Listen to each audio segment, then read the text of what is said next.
Hi once again. Tonight I want to approach the subject of whether you should sell your home with a tenant in. It can get tricky, and please don't misunderstand me. In my business portfolio, I have fantastic tenants. I mean, they really are super duper people and they live well. But there are always those exceptions.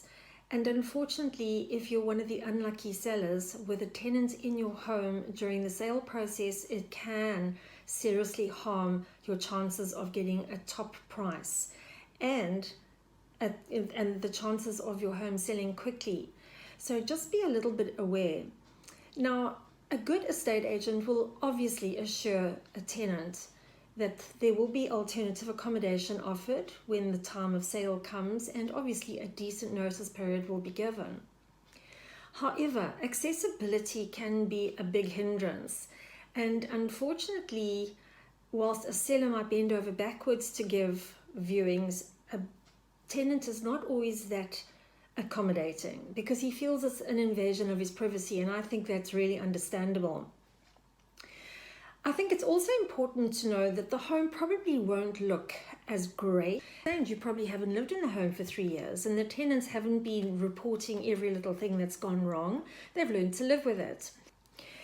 And the lifestyle needs to be considered. Now, I am going to get into some very sensitive issues over the weeks to come, but the lifestyle of your tenant is very important. I went around to a home once on a Saturday afternoon to do a viewing with the buyer, and as they opened the door, oh my word, the smell of brandy and smoke just hit the nostrils. I mean, talk about, we felt like we were weaving when we left the property. It was really strong. And it wasn't friendly. The house was dark and there were curtains drawn because in the one room, the teenagers were watching some very questionable movies.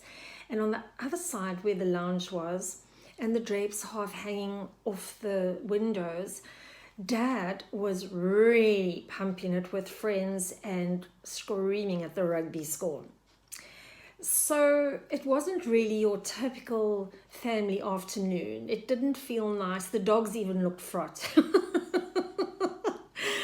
And so it was embarrassing for me. I didn't feel professional in the situation. I had no answers. And needless to say, we exited very quickly. And I don't actually think the buyers took in the property at all. I think they were more interested in the show that was going on around them.